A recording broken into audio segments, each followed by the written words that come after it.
Bon, bonjour, bonjour.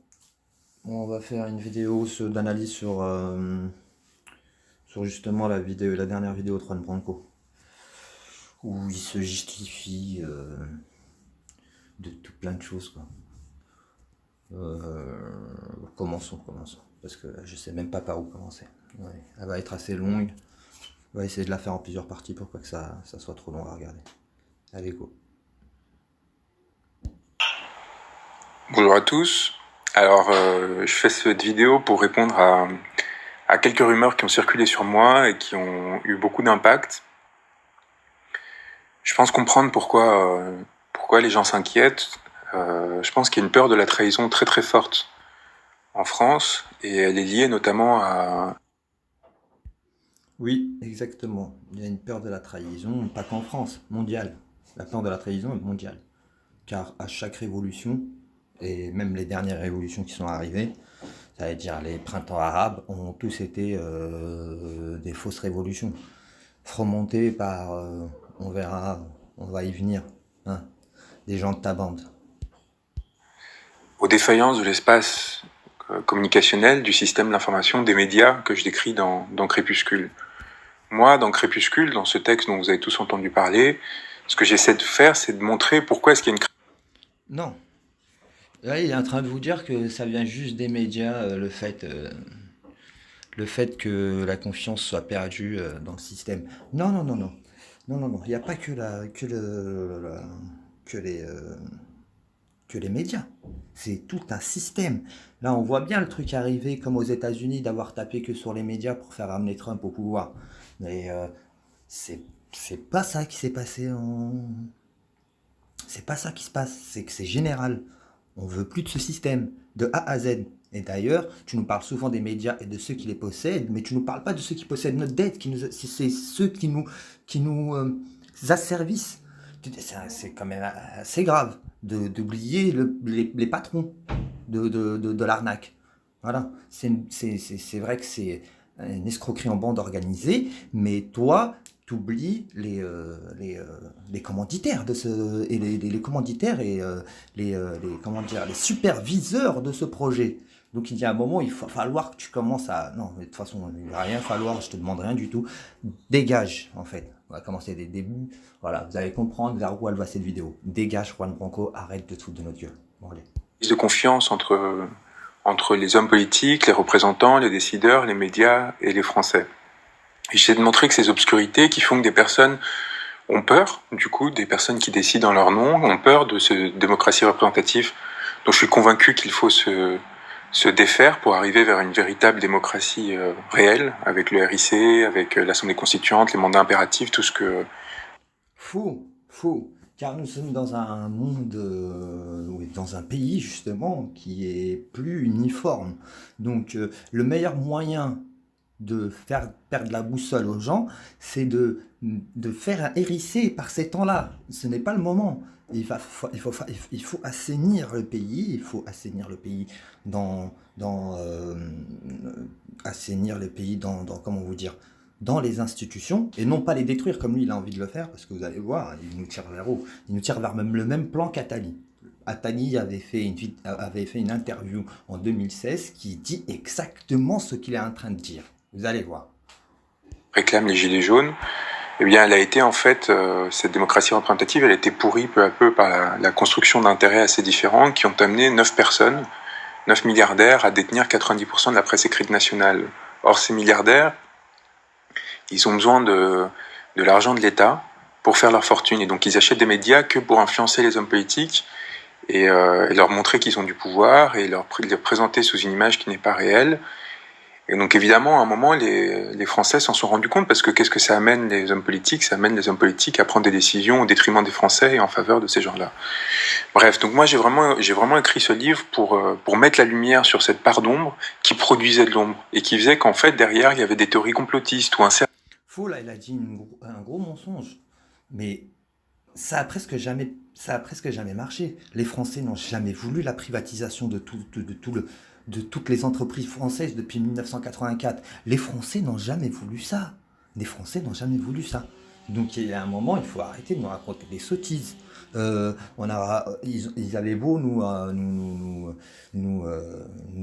comment dire, verser leur propagande dans les médias pendant des années. Par exemple, pour la Constitution européenne, on a voté non, et Sarkozy a outrepassé tout cela.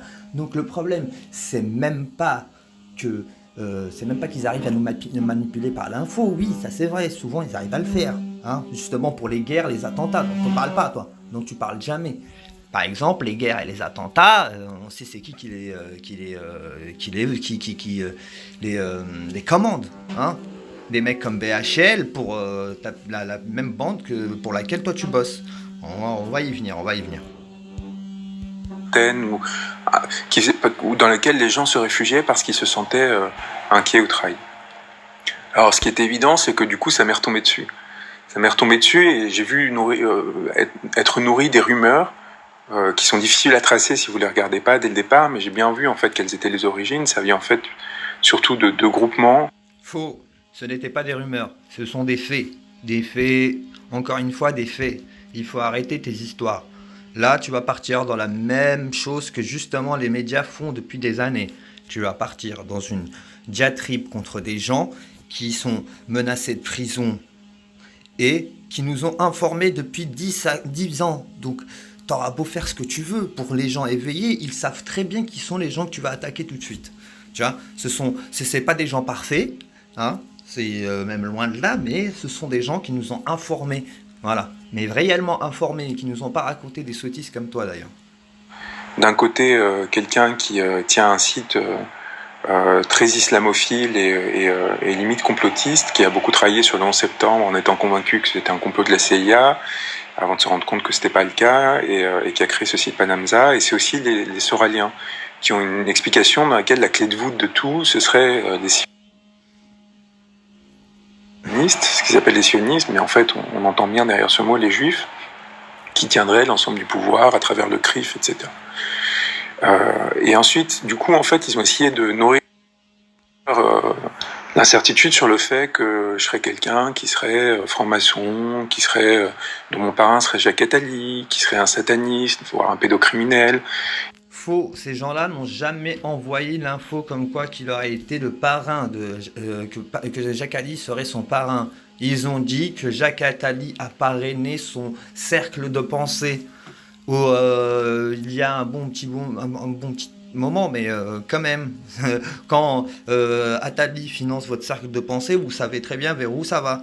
Voilà. Pour les gens informés, hein, parce que je sais très bien qu'il y a des gens qui vont regarder la vidéo en se disant non mais c'est pas parce qu'il a été parrainé un moment ou un autre que non.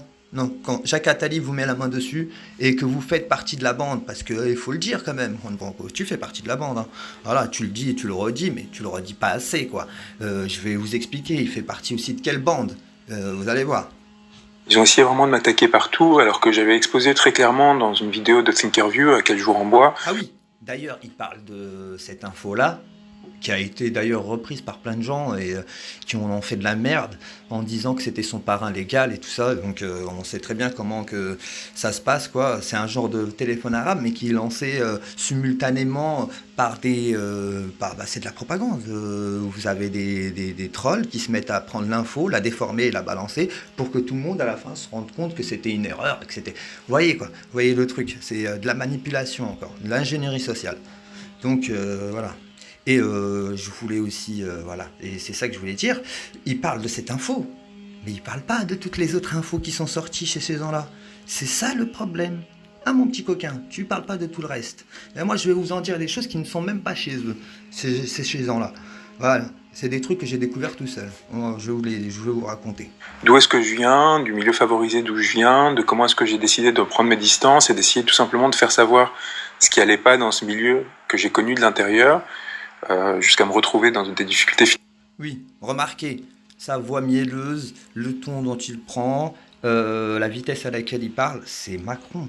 Vous avez compris, c'est exactement la même façon de faire que Macron, sauf que lui il vous fait le gentil, il parle un peu comme un prolo, il essaye de pas être trop pète cul, mais c'est exactement la même chose. Voix mielleuse, parler au ralenti. voyez, c'est pour vraiment. Là, en plus, il fait une tête de chien battu, etc. Le chat derrière. C'est de la manipulation pure et dure. Voilà. Allez. Financière, une précarité très forte. Ah oui, j'ai dit ça, ouais, parce qu'il parle trop doucement, il me fait chier. Je vais faire la vidéo en accéléré un peu. Je ralentirai au moment où il en a besoin. De lecture. Devoir dormir dans le canapé de mes parents à 28 ans, après avoir gagné 8 000 euros par mois, avoir travaillé. Vous avez entendu ce qu'il vient de dire? Ce jeune homme, qu'est-ce qu'il se fout de la gueule du monde? Il nous prend vraiment pour des cons. Le gars, il a bossé avec des payes de 8 000 euros par mois pendant un bon bout de temps. Et d'un coup, il a voulu sortir de ça, il a fini chez sa mère. Quand tu as des payes de 8 000 euros, mec, quand tu touches des payes de 8 000 euros, pendant même si ce n'est qu'un an, ça fait 80 000 euros. Tu sais combien de loyer tu peux payer? Tu te fous de notre gueule ou quoi? Tu nous prends pour des cons, hein? Et en plus, t'as dormi sur le canapé chez ta mère. Tu te fous de notre gueule? Vraiment, tu nous prends vraiment pour des cons ou quoi? Mais c'est vraiment grave, hein. Bon, allez. Ministère des Affaires étrangères, compréhension et tout ça, je peux vous dire que c'est pas humiliant, mais c'est pas évident du tout. Et voilà.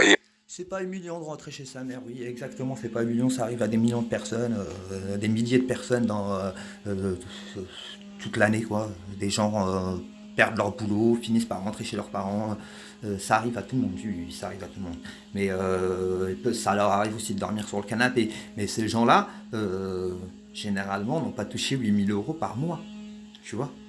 À moins que tu aies joué le tout au casino sur un kit ou double, ou je sais pas compris ce qui s'est passé.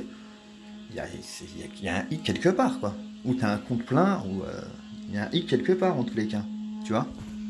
En fait, moi, j'arrive avec toutes ces données-là, je trahis ma classe quelque part, je raconte vraiment comment ça se passe de l'intérieur, je montre quels sont les véritables réseaux, il y a des défaillances, et ça frustre beaucoup ces personnes-là. Pourquoi? Oui, tu trahis ta classe, mais on nous a toujours tiré dans la guerre des classes, mais en fait, là, c'est beaucoup plus profond que ça. Et c'est ça le problème. À chaque fois, votre élite, là, ta bande, nous ramène vers la lutte des classes, alors qu'il n'y a pas que ça. Il n'y a pas que ça. Là, ça relève d'autres choses. Là. Nous, on voit le monde vers lequel on va, et on sait que c'est un projet messianique, et voilà. Arrête de faire le pile-poule du pile-poule. Et je vois que tu es assez bon en ça, quand même. Hein. À se demander si t'as pas pris des cours, hein. Je vais pas... Parce qu'ils avaient fait de l'ignorance d'un certain nombre de personnes et de la peur surtout leur marché. Ils avaient fait de ce que je dénonce, c'est-à-dire de la distorsion que crée... c'est exactement la même propagande que les médias. Soral, Panamza, ils ont fait du business, le business de la haine. Voilà, c'est exactement la même chose. Et je vais vous dire un truc, hein. Si on en est arrivé là, à un éveil d'une partie de la population, parce que c'est qu'une partie de la population, ouais, hein, les gilets jaunes et tout ça, c'est bien grâce à ces gens-là, hein. Je vous le dis, hein, ils n'auraient pas été là, on aurait été dans le caca à cette heure-ci, dans le caca.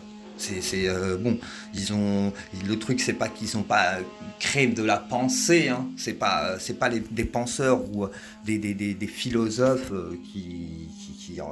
des philosophes de génie, quoi.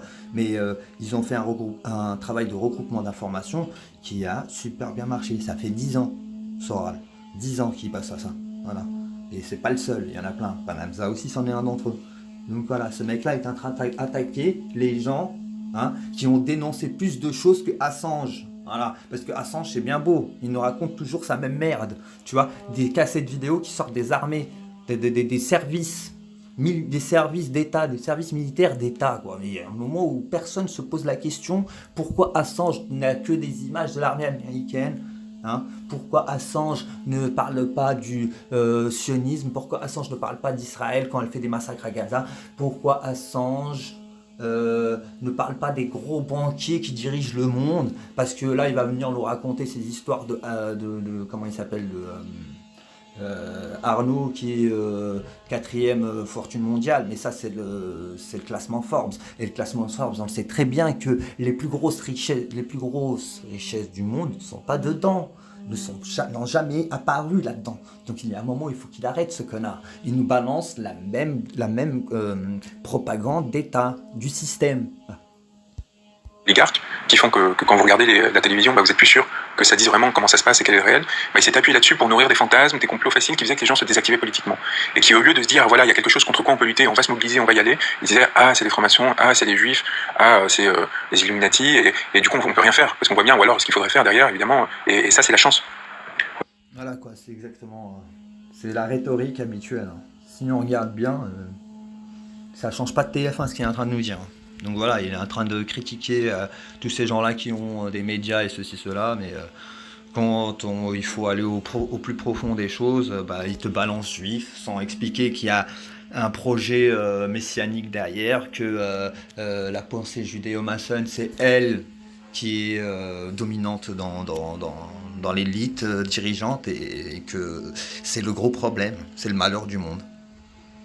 Qu'on a dans tout ça, c'est que des personnes comme Soral sont des inconséquents. Il faut vraiment avoir ça en compte, hein. C'est une pensée qui est assez peu conséquente, c'est-à-dire que d'un côté, ils disent, ah, vous voyez, c'est eux, nan. Soral, c'est un inconséquent. Soral, c'est un inconséquent.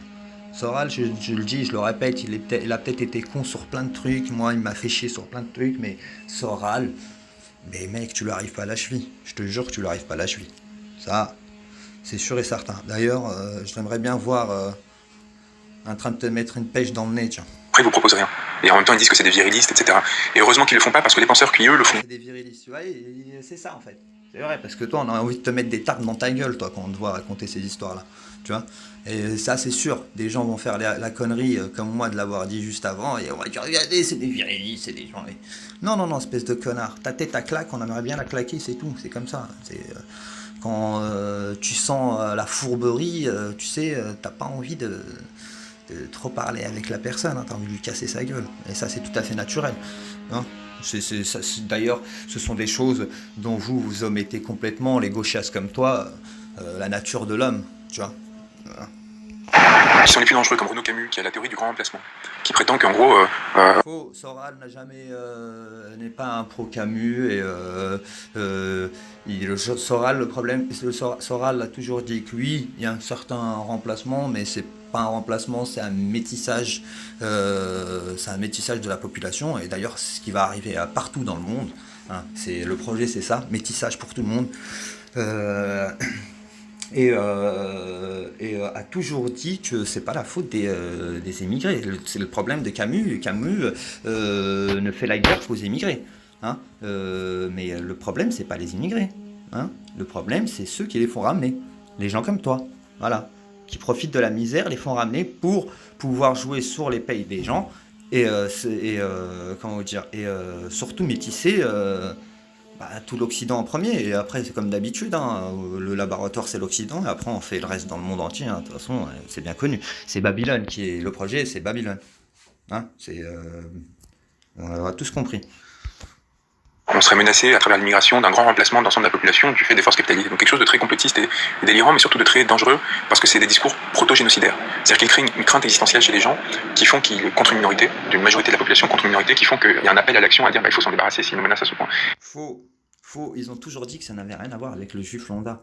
Ça n'avait rien à voir. Ça n'avait rien à voir avec les juifs du quotidien. C'est un mensonge. C'est un gros mensonge. Et la ligne de Soral, ça a toujours été clair. Ça n'a rien à voir. Mais par contre, des rabbins tels comment il s'appelle déjà, Tuitou, le frère du propriétaire du Bataclan, qui dit qu'il veut une guerre entre les Édomites, ça veut dire les Occidentaux, et les Ismaélites. Et ça, c'est sur Internet. C'est pas toi qui vas venir nous la montrer, cette vidéo, nous en parler, hein, Juan Branco. Hein. Pour toi, ça n'existe pas. Hein. Et c'est pas un hasard si Renaud Camus, par exemple, est retrouvé chez tous les terroristes d'extrême droite qui tuent aujourd'hui des personnes, qui font des attentats ou tentent de faire des attentats, même en France.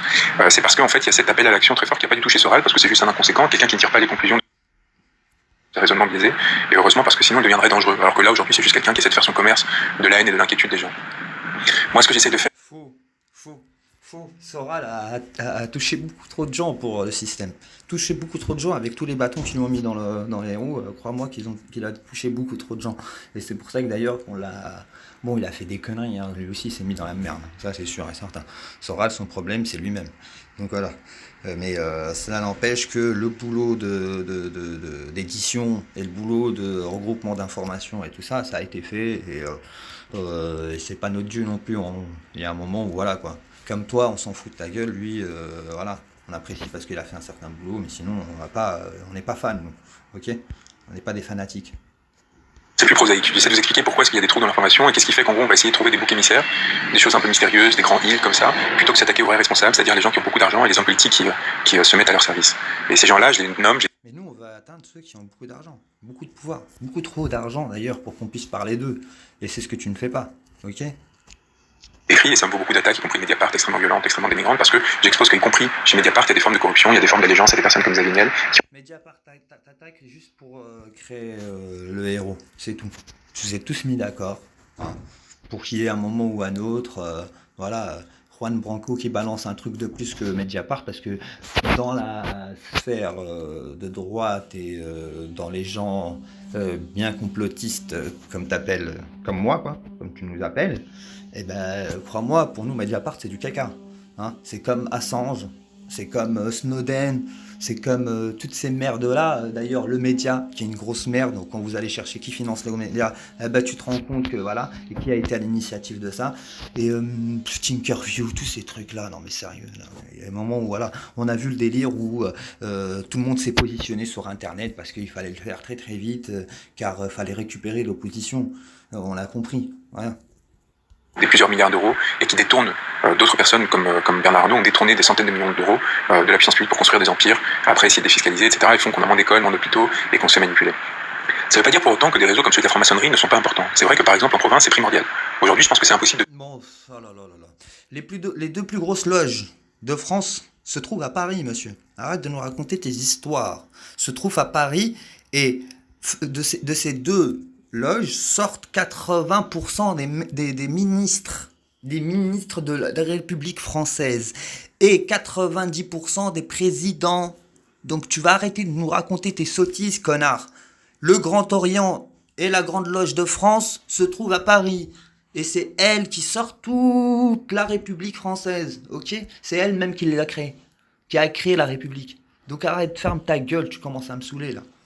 Maire d'une grande ville de province, si vous n'avez pas un lien avec la franc-maçonnerie, surtout par exemple, on l'a bien vu avec les colons et compagnie, et c'est vrai que la franc-maçonnerie est un outil très fort pour se propulser au sein des élites locales ou voire nationales. On l'a vu avec Manuel Valls, Jean-Luc Mélenchon, mais aussi Benalla, qui était dans la même loge que le conseiller spécial des médias. Mais vous noterez que toutes ces personnes... Ouais, bah voilà, il vous dit que Benalla était dans la même loge que l'autre connard, mais il vous dit pas que Benalla, il y a maintenant des gens qui commencent à sortir des infos comme quoi il ferait partie des services secrets marocains, qui est ni plus ni moins une officine du Mossad. Voilà, c'est une petite annexe du Mossad. D'ailleurs, et le service secret marocain sont connus pour être les services secrets les meilleurs services secrets d'Afrique, de très loin, et ils font partie des meilleurs parce que ce sont une officine du Mossad. Donc voilà. Donc s'il te plaît, Juan Branco. Ils ont un point commun, ils n'ont pas fait de grande école. Alors les grandes écoles, ce que je montre, c'est que c'est le principal vecteur d'influence qui s'est mis au service de l'oligarchie avec un système assez particulier dans lequel on a créé un système de reproduction bourgeoise où les héritiers gagnent beaucoup d'argent et légitiment le fait qu'ils gagnent beaucoup d'argent comment, en disant mais voyez, nous on a réussi à l'école, on a fait des grandes écoles. Or ces grandes écoles, on l'a vu grâce à la sociologie, plus que 1% des fils d'ouvriers d'employés les intègrent, les très grandes écoles. Là, je parle de l'ENA, de Polytechnique, de Normal Sup, entre 1 et 4% pour les fils d'ouvriers d'employés, alors que c'est des catégories de population, c'est 50% de la population active du pays. Donc en fait on a un truc où la bourgeoisie a capté l'école républicaine pour reproduire ses avantages. Mais la bourgeoisie a capté l'école républicaine depuis très longtemps. D'ailleurs, toi tu n'es pas le produit de l'école républicaine, c'est un mensonge.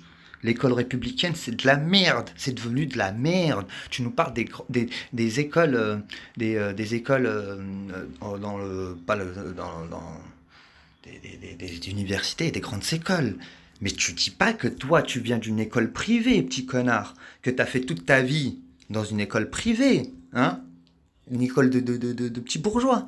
Et c'est ça qui fait la différence, en fait, quand tu arrives pour faire le concours d'entrée dans ces écoles-là, tu te retrouves avec le bon niveau.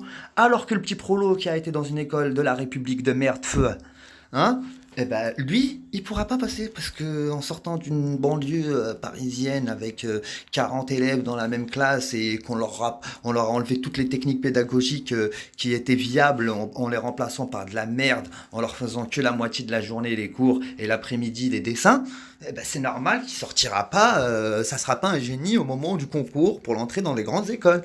Espèce de connard. Par contre, toi et Macron qui sortaient d'écoles privées, hein, Ça, vous allez rentrer dans les grandes écoles. Ça, c'est sûr, tu vois. Parce qu'en plus, il n'y a même pas besoin. Vous avez juste à... Vous passez pas les concours. Genre de mecs comme vous, ils passent jamais les concours, hein. Ils arrivent, voilà. Ils ont déjà leur place. Allez.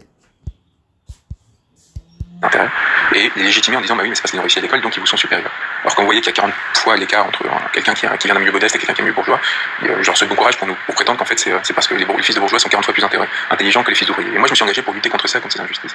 Et contre le fait justement qu'on essaie d'écraser symboliquement la parole des personnes les moins favorisées de ce pays en considérant. Voilà, tu te bats encore contre un truc dont tu ne dis pas la vérité. Tu as vomi ce que je viens de dire juste avant. Hein, le fait que le niveau à l'école a considérablement baissé. Voilà. Que ce serait pas légitime, mais dès lors en niant et en écrasant le principe même de démocratie. Donc voilà, ça c'était mon propos introductif, donc je voudrais répondre maintenant sur le fond très calmement à ces attaques assez violentes et dénuées de faits. Très belle introduction, hein. 8 minutes, putain. Allez. Ce que j'ai subi, Jacques Attali n'est pas mon parrain, et je cache pas le rôle de Jacques Attali dans l'ascension de Macron, j'en parle à 6 reprises. 6 reprises dans Crépuscule. Personne n'a jamais dit que c'était ton parrain, ok? Il a parrainé ton cercle de pensée, encore une fois.